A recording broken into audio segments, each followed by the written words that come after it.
தேவனே நான் ஓமதண்டையில் இன்னும் நெருங்கி சேர்வதே என் ஆவல் பூமியில். என்னாக 9ஆம் அதிகாரம் 16-17. இப்படி நித்தமும் இருந்தது. பகலிலே மேகமும் இரவில் அக்கினி தோற்றமும் அதை மூடிக்கொண்டிருந்தது. மேகம் கூடாரத்திலிருந்து மேலே எழும்பும்போது இஸ்ரவேல் புத்திரர் பிரயாணம் பண்ணுவார்கள். மேகம் தங்கும் இடத்தில் இஸ்ரவேல் புத்திரர் பாளையம் இறங்குவார்கள். இந்த 40 வருஷ வனாந்தர யாத்திரையிலே ஆண்டவர் தமது ஜனத்தை வழிநடத்தின விதம் ஆச்சரியமானது. இரவும் பகலும் அவர்களை மேக ஸ்தம்பத்தினாலும் அக்னி ஸ்தம்பத்தினாலும் வழி நடத்தினார். 40 வருஷம் 24 hours என்றால் ஆண்டவரின் வழி நடத்துதல் எத்தனை தெய்வீகமானது பாருங்க. 24 மணி நேரமும் ஆண்டவர்களோடு இருப்பதை பார்த்து கொண்டிருந்தார்கள். எத்தனை பாக்கியமான ஜனங்க. பகலில் மேகத்தை பார்த்தார்கள், இரவில் அக்கினியை பார்த்தார்கள். 24 மணி நேரம் கர்த்தர் தங்களோடு இருப்பதை அவர் கண்ணார நேரடியாக கண்டவர்கள். அப்படித்தான் அந்த ஜனத்தை கர்த்தர் வழி நடத்தினார்.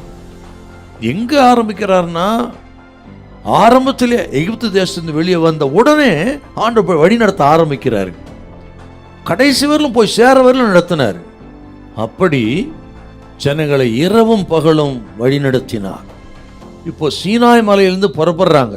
11 மாசம் கழிச்சு மறுபடியும் அங்கிருந்து மேகத்தினாலும் அக்னி ஸ்தம்பத்தினாலும் வழி நடத்த ஆரம்பிக்கிறார். அதை தான் இப்போ நம்ம வாசி கேட்டோம். ஆண்டவர் தமது ஜனத்தை வழி நடத்தணும்னா அப்படி ஆண்டவருடைய வழிநடத்தலுக்காக காத்திருக்கணும், கவனமா இருக்கணுங்க. நீங்கள் 9ஆம் அதிகாரம் 22 கூட கொஞ்சம் வாசிங்க.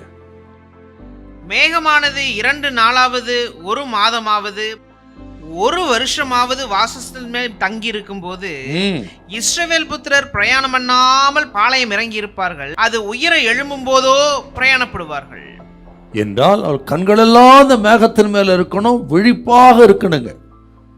ஆண்டவர் நம்மை வழிநடத்த வேண்டும் என்றால் நமது கண்களெல்லாம் ஆண்டவர் மேல இருக்கணும். இந்த மேகம்ங்கிறது தேவ பிரசன்னத்தை குறிக்கிறது. அப்போ தேவ பிரசன்னத்துக்காக வழிநடத்துக்காக தேவ ஜனம் காத்திருக்கணும். எடுத்த கவுத்தன்னா செயல்படக்கூடாது. நமது வேலையாகட்டும், வியாபாரமாகட்டும், கல்யாண காட்சி எதுவாக இருக்கட்டும்ங்க, அவர் வழிநடத்தலை பார்க்கணும். இது கர்த்தருக்கு பிரியுமா? கர்த்தர் வழிநடத்துறாரா? அதுக்கு அடையாளம் என்ன என்று கவனிக்கணும். தேவ பிரசன்னத்தோடு இருக்கணும். தேவ பிரசன்னத்தை பார்க்கணுங்க. எப்படி அவர்கள் விழிப்போடு இருக்கணும்.